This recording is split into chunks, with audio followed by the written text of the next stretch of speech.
Kita masuk yang pertama. Kejari Palembang terima tahap 2 3 tersangka oknum ASN pajak yang terjerat tuduhan korupsi pemenuhan pajak pada beberapa perusahaan. Mak ini ketiganya tinggal nunggu berkas dilimpah ke pengadilan untuk disidangkan. Kejaksaan Negeri Palembang nerima penyerahan tahap 2 terhadap 3 tersangka dan barang bukti juru kasus dugaan korupsi pemenuhan pajak pada beberapa perusahaan, yakni perusahaan PT Hepa Petroleum Energy, PT Rizky Jaya Utama, PT Lematang Enim Energy, dan PT Inti Dwitama. 3 tersangka tersebut yakni Rangga Ferdi Ginanjar selaku jurusita pajak KPP Pratama Palembang Ilir Timur yang nerima duit 787 juta rupiah. Natalia Wulan Purnamasari, pelaksana seksi ekstensifikasi dan penyuluhan KPP Pratama Ilir Timur yang nerima 40 juta rupiah.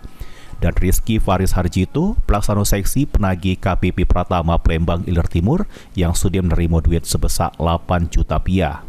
Kepala Kejaksaan Negeri Palembang liwat Kasubsi Intelijen Kejari Palembang, Fahri Aditya ngungkap kalau Kejaksaan Negeri Palembang sudah menerima tahap 2 3 tersangka dari penyidik Kejati Sumsel.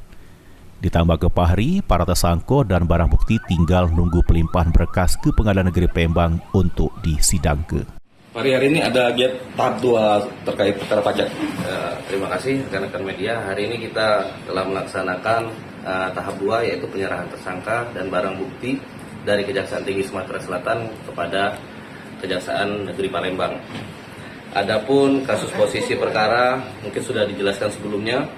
Tersangka RFG selaku jurusita pajak KPP Pratama Palembang Ilir Timur 2, NWP yaitu selaku pelaksana seksi ekstensifikasi dan penyuluhan di KPP Pratama Palembang Ilir Timur dan RFA selaku pelaksana seksi penagih KPP Pratama Palembang Ilir Timur menerima pemberian dalam bentuk uang dengan rincian yakni para tersangka tersebut sebesar 787 juta sekian rupiah. Kita akan melakukan kelengkapan, memeriksa kelengkapan berkas perkara terlebih dahulu. Apabila sudah lengkap dan dinyatakan lengkap, maka akan kita limpahkan ke pengadilan. Lutfi, PAL TV.